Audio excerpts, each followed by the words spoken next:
Before we begin, I want you to answer one question.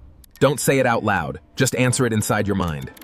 Just answer it inside your mind. Have you ever promised yourself, tomorrow, I'll finally start? Starting the gym, studying, learning a skill, starting a business, or finally chasing that dream you've been thinking about for years. And then, tomorrow came, but nothing changed.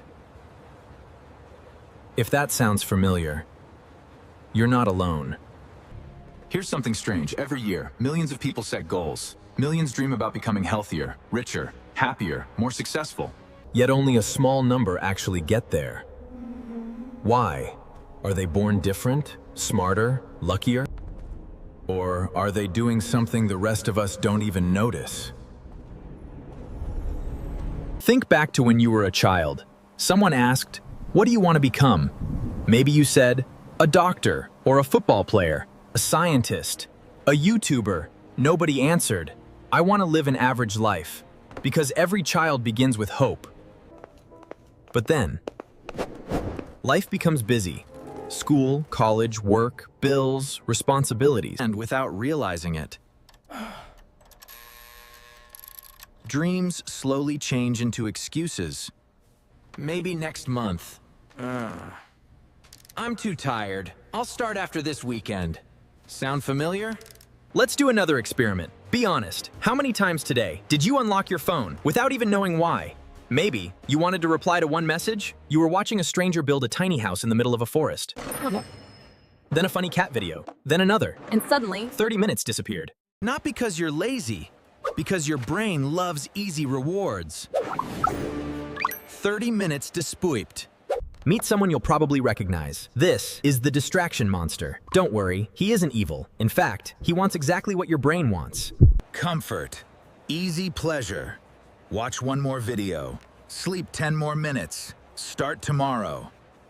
The funny thing is, he doesn't ruin your future in one day. He steals it. 5 minutes at a time. Every year, something interesting happens. January arrives, and suddenly the gym is full. New shoes, new clothes, new promises. Everyone says, this year will be different.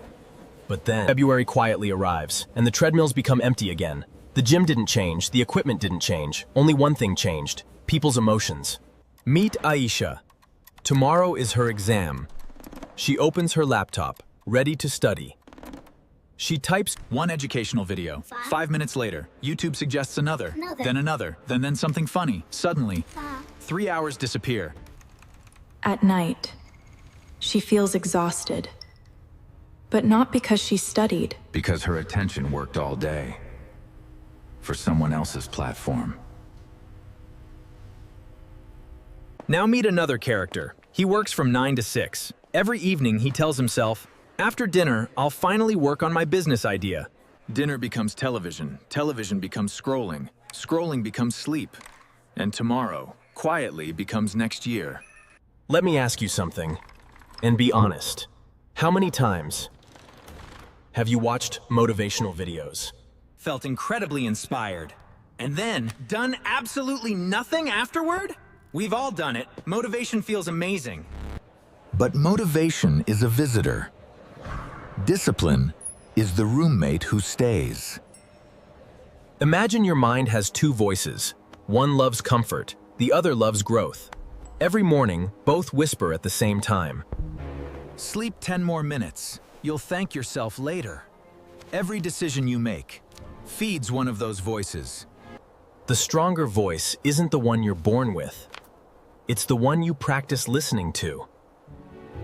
Imagine climbing a staircase. In complete darkness, you can't see the top, you only see the next step. That's exactly how success feels. Most people stop because they can't see the finish line.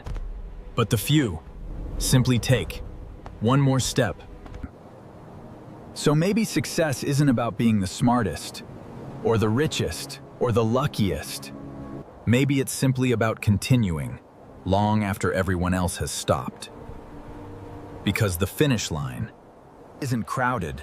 Most people leave before they ever get close. Let me ask you something. Have you ever looked at someone successful and quietly thought, they're just special? Maybe they're smarter, maybe they were lucky, maybe they had better connections? But here's the truth. That's one of the biggest lies our brain tells us. Because believing they're special gives us permission to stop trying.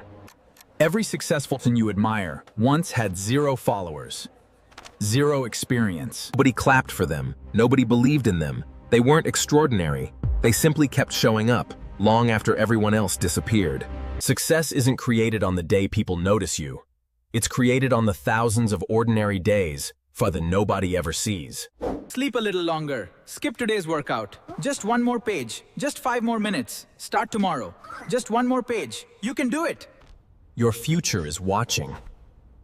Here's something fascinating. Neither voice becomes stronger on its own. The one you listen to becomes the one that controls your life. Most people try to change everything, and that's exactly why they fail. Instead, become just 1% better today. Read 1 page, walk for 10 minutes, save a small amount, learn 1 new idea. Tiny improvements, repeated every day, quietly become extraordinary lives. So here's my challenge for you. Tomorrow morning, before you touch your phone, do just 1 thing that your future self will thank you for. 1 push-up, 1 page, 1 idea, 1 step. Don't do it, because it's easy. Do it if your brain, because it tells your brain, I'm the one making the decisions now. The difference between ordinary and extraordinary isn't talent. Maybe it isn't intelligence. Maybe it isn't luck. Maybe it's simply refusing to give up on ordinary days. 1 decision, 1 habit, 1 small step. Repeat it again. One day, people will call you lucky, but you'll know the truth. It wasn't luck. It was the choice to keep moving when everyone else stopped. Oh, don't ask yourself, can I change my life today? Ask instead, what's the smallest step I can take today? Because the people who change their lives aren't always the most talented. They're simply the ones who never stopped taking the next step.